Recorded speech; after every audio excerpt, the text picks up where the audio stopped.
Olá pessoal, boa tarde. Hoje é quinta-feira, dia 20 de julho. Eu fico impressionado como o tempo passa rápido. E olha que eu não fiz vídeo ontem. Gente, olha lá. Lembram daquelas distorções que eu falei aqui anteontem, de 16 bilhões no Ministério da Saúde? Esqueçam, são fichinha.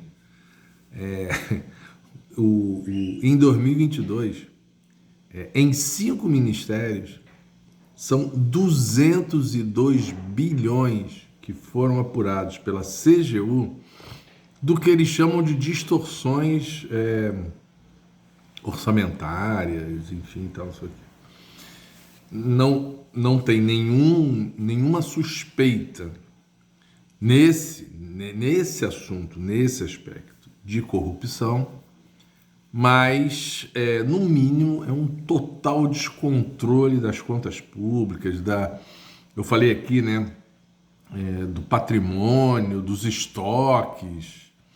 O governo Bolsonaro foi uma tragédia em todos os sentidos, todos. Sinceramente, às vezes eu fico até pensando assim, pô, mas vem cá, será que não teve nada de positivo e tal, não sei o que lá? Claro que assim, na minha visão, né? Sinceramente, eu não vi nada de positivo. Sinceramente. Porque sempre você vê, né? Ah, pô, isso aqui eu não concordo, mas concordo com aquilo. Mas no governo Bolsonaro foi uma tragédia completa, absoluta. E o Lula está pagando um preço alto por isso. Está pagando um preço alto. Hoje mesmo eu li que vão criar um programa para tentar acelerar a fila do INSS, né? Parece que o ministro parece estar querendo contratar concurso, né? Chamar de concurso 2.000 novos funcionários para dar conta, enfim. É uma tragédia. Onde você pensar no meio ambiente, na saúde, na educação, na previdência, meio ambiente eu já falei, né? Na questão de segurança, tem aí um dado, em 2022 bateu o recorde meu Deus, e agora? Mulheres estupradas. É um negócio assim inacreditável. Enfim. Gente, o depoimento do Marcos Duval, o depoimento dele contradisse o Bolsonaro, porque o Bolsonaro disse que não sabia de nada, que de repente aqueles dois apareceram lá na casa dele, Daniel Silveira e Marcos Duval, e aí surgiu o tal do assunto. O Marcos Duval disse que não, disse que realmente a ideia foi do Daniel Silveira, mas que quem telefonou para ele, chamando para ir lá num dia tal, no Palácio da Alvorada, à noite e tal, não sei o que lá, foi o Bolsonaro. Então o Bolsonaro chamou o Marcos Duval, imagina-se, se chamou, é porque sabia do que seria tratado lá. Mas, de uma certa forma, o Marcos Duval aliviou o Bolsonaro, dizendo, mas ele não se envolveu e tal, não sei o quê. Mas, por outro lado, jogou tudo nas costas do Daniel Silveira, que está preso. Eu fico pensando até onde esses caras vão aguentar segurar todas as merdas do Bolsonaro, porque é óbvio que isso é uma merda do Bolsonaro, não tem nem o que discutir. A questão do tapa no filho do Alexandre de Moraes ainda não surgiu aqui. Eu acho meio estranho isso que não tenha surgido até agora, porque, enfim, hoje em dia essas coisas são muito rápidas, né? Mas o Lauro Jardim do Globo, jornalistas assim conceituados, né, pelo menos no sentido que eles tratam os conceituados, disse que sim, o vídeo mostra claramente o filho do Moraes recebendo um tapa. Ou seja, se isso for verdade, eu sempre coloco na condicional. Se o filho do Moraes realmente recebeu o tapa e o vídeo mostrar isso, vai confirmar toda a versão do Moraes e mostrar como mentiram os 3 bolsonaristas lá. Vamos ver. Quando a gente tiver a resposta de tudo, a gente vai saber, né? Gente, o Lula ontem saiu de Bruxelas, fez uma passagem rápida por Cabo Verde, na África, e ele fez questão de passar lá, porque assim, é meio caminho, né? Porque assim, ele ainda não foi à África, né? E ele sempre valoriza a África, nos governos anteriores. Ontem eu estava vendo na Globo News, Bolsonaro. Meu Deus do céu! Caraca, hein? Atravessou aqui um mau espírito. Não, Bolsonaro nada. Lula, nos seus 2 outros mandatos, ele esteve em 23 países da África. Eu acho que nenhum presidente brasileiro já fez isso algum dia na vida, e ele fez em 2 mandatos. E vai agora de novo, parece que já tem aí uma agenda para... Vai ter em agosto reunião dos BRICS na África do Sul, mas ele tem outros planos para, pelo menos ainda esse ano, ir a 8 países da África. Mas enfim, então ele teve lá, fez questão para dizer assim, puxa vida, eu já fui em tanto lugar, ainda não fui na África, passou lá assim, em Cabo Verde e tal, não sei o quê. E, claro, tratou alguma coisa lá com o presidente de Cabo Verde, etc e tal. Só que aí no discurso Lula, essas coisas realmente... eu não quero ser nem um pouco preconceituoso, e nem, né, hoje em dia se fala essa questão do etarismo, não quero também atribuir isso à idade do Lula, 77, né, 76, 77 anos, já, acho que é 76, vai fazer 77 em outubro. Mas, assim, eu já conversei isso com vários amigos lulistas, assim, de mão cheia, né? Ele, óbvio, como qualquer um de nós, depois que passam o tempo, né? Ele não tem a mesma, vamos dizer assim, destreza, né? Óbvio. E aí, quando fala de improviso, ele é ótimo falando de improviso, quase sempre. Mas ele é muito bom falando de improviso quando ele está falando com a alma, sabe? Quando ele conta as histórias da vida dele, a mãe, os sei lá quantos irmãos, o sufoco que eles passaram na infância, na juventude, quando ele começou a trabalhar. Quando ele fala isso assim, que vem lá da alma mesmo, da história dele, ele é fantástico falando de improviso. Quando fala também com os países ricos, e chamando a atenção de que os países pobres em desenvolvimento passam por enormes dificuldades, ele também é ótimo. Fez isso em Paris. Paris, quando esteve naquela outra reunião de cúpula, não essa anterior. Foi em Paris, sim. Que deixou o mundo embasbacado com a clareza com que ele falou dessas questões. Ele, inclusive, cobrou os países desenvolvidos e ricos na questão do meio ambiente, que são os que mais poluem, lembram disso? Pois é. Mas e quem o conhece, né, quem acompanha minimamente a carreira política dele, ele tem um enorme respeito pela África e valoriza demais a África. Ele abriu, nos seus governos anteriores, exatamente, eu acho que 23 embaixadas na África, brasileiras na África. O Bolsonaro deixou agora com 6, das 23 deixou com 6 só. O Lula tem enorme respeito por ela, lá pelo continente africano. Só que assim, aí, quando ele foi falar de improviso, ele foi querendo falar da importância do africano, né, na formação do povo brasileiro. E ele cita 350 anos, aí ele fala assim, não, porque a contribuição que os 350 anos de escravidão dos negros africanos deram para o Brasil. O presidente de Cabo Verde, eu acho que nem ficou chateado com isso. Até agora que se saiba, nenhum país africano repudiou a fala, mas foi um lapso, foi uma bola fora, né? E aí fica aqui os bolsonaristas e a imprensa boboca, que não tem nada para falar contra o Lula, e aí fica inventando, estão fazendo um carnaval com isso. Enfim, eu acho que não custava nada, eu sempre acho isso. Porque, assim, inclusive, nesse caso, não é porque ele pensa diferente, né? Ele efetivamente se enganou, foi uma má frase. Então, acho que não custa nada, não custaria nada vir nas redes sociais, isso é simples hoje em dia de fazer. Peguei um pedacinho de bolo aqui.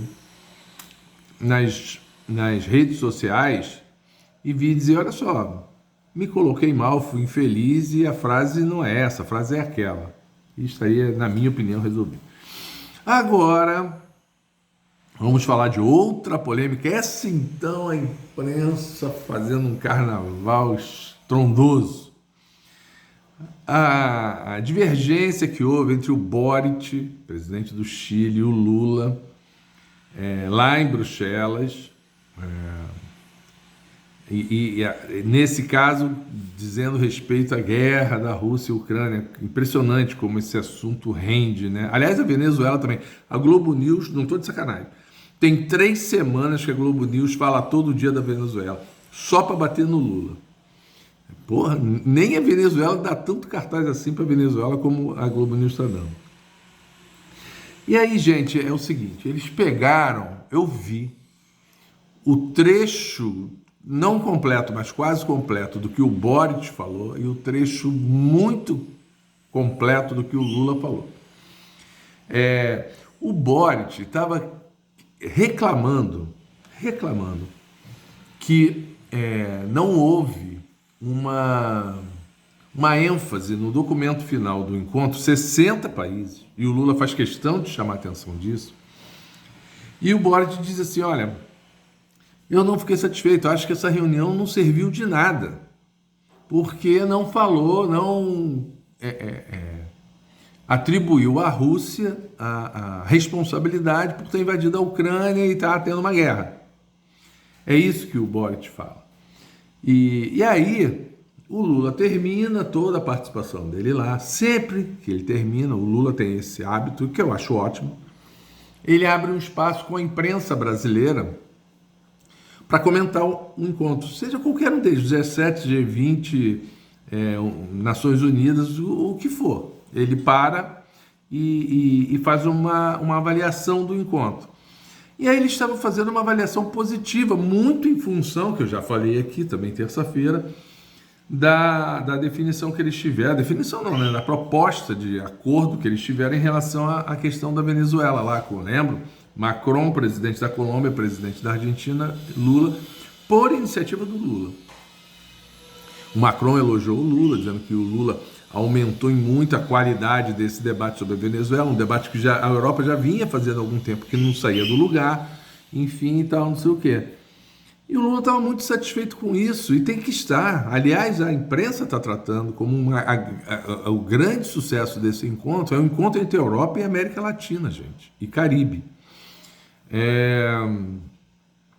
E aí alguém fez uma pergunta, alguém da imprensa fez uma pergunta, mas o Boric não gostou e tal, não sei lá. E aí o Lula disse que ele foi como um jovem, né? Como um jovem, o Boric é muito mais jovem, né? Que ele foi sequioso, sedento, né? E apressado, como os jovens. E ele diz, é muito interessante isso, porque o Lula diz, ele cita a ele próprio como exemplo. Ele diz, eu também, isso é normal nos jovens, eu também, quando a primeira vez que eu fui presidente, que era bem mais jovem, óbvio, que é hoje, e jovem também no sentido não só da idade, mas do traquejo daquela função de presidente, né? Na primeira reunião do G7 que eu fui, eu saí de lá frustradíssimo, achando que, ficamos aqui não sei quanto tempo e tal, não se decidiu nada e tal, não sei o que. E depois a experiência me traz de que essas coisas são lentas, essas coisas, porque assim, por exemplo, nessa reunião de Bruxelas envolveram 60 países. Então não adianta o Boric, estou chateado porque o que eu queria não está lá. Sim, mas foi possível para contemplar 60 países. Entenderam?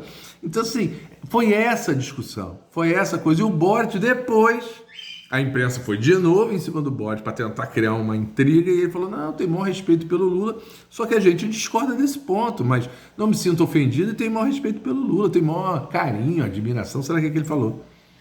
Então, assim, ou seja, não foi nada, não foi nada. Foi, ele não gostou, o Lula falou, e pronto, está resolvido. E a imprensa está fazendo, que Lula, que Lula. Aí taxaram o Lula de velha esquerda e o Boric de nova esquerda.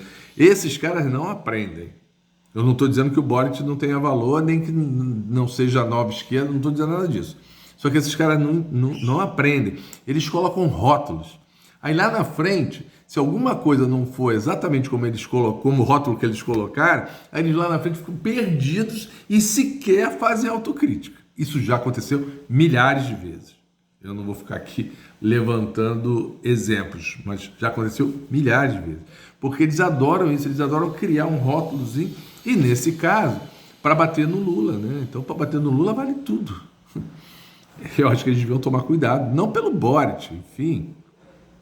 O Boric está lá cuidando do Chile, tem muita coisa para cuidar no Chile. Eu acho que eu falei aqui, isso eu sinceramente não lembro. Ele tentou, que era compromisso de campanha, fazer uma nova constituição no Chile e foi derrotado no plebiscito de aprovação dessa nova constituição. Está refazendo, estão refazendo tudo em outras bases completamente diferentes. Então, assim... e aí, nessas coisas, a Globo News, a Globo, enfim, não falam, entendeu? Acho uma pena que o Chile não tenha aprovado aquela primeira proposta, o povo chileno, porque seria uma Constituição ótima, mas não passou. Então, assim, problemas políticos existem, não é simples. O Boric ganhou a eleição apertada, como várias eleições atualmente no mundo são apertadas, e assim, não está conseguindo fazer tudo o que prometeu, e não é por incompetência dele, talvez um pouco de inexperiência, mas não por incompetência, é porque assim, sociedades divididas, você não consegue impor, eu queria fazer tal coisa e ganhei com 51% dos votos contra 49%, tá bom, não é simples, não é, ganhou, mas assim, não pode chegar lá, ainda mais quando são coisas que mudam de ponta cabeça um assunto, uma determinada situação. Você não tem margem de manobra na sociedade, não tem ampla aprovação na sociedade para você conseguir fazer grandes mexidas. Aí agora, também li hoje, Lula com acordos com o Centrão, talvez não consiga cumprir tudo o que prometeu. Não é só com o Centrão. Quando ele fez acordo com a Tebet, quando ele fez acordo com a Marina, já não é tudo que ele prometeu, entendeu? E está até cumprindo boa parte do que prometeu. Mas assim, a Marina hoje, né? Já foi antes, mas hoje, a Marina hoje, a Tebet, o próprio Alckmin, apesar da ótima relação que ele está tendo, Lula, com esses personagens todos, mas não são a ideia original do Lula. Só que o Lula sabe que para recuperar o país do que foi o bolsonarismo, precisava estar junto com essa turma, cedendo, e essas pessoas também cedendo. Ou vocês acham que a Simone Tebet também está super satisfeita com tudo? Claro que não, tem coisas que ela discorda. O Alckmin é a mesma coisa, o Lula a mesma coisa. É assim. Enfim, e é isso que o Lula quis dizer. A experiência de vida e na política me mostra que não basta a gente querer, a gente tem que ter as condições para fazer aquilo que a gente acha que é o certo. Se não tiver as condições, você tem que adaptar. Se você não, ou adaptar ou reduzir o seu grau de expectativa e fazer o que é possível. Os governos, gente, aliás, dizem isso também, né? Que a política é a arte do possível. Não adianta você ter uma política maravilhosa de uma coisa impossível. Tá bom, legal. É aquela velha discussão, né? Se você quer ser oposição a vida inteira, você pode ficar 50 anos batendo na mesma tecla e dizendo que está tudo errado e você fica lá na oposição porque você não se elege nunca. Aí, a hora que elege, você vai ter que ver que se você mantiver tudo daquele jeito, você também não vai conseguir fazer. Então, aí você vai ter que ceder.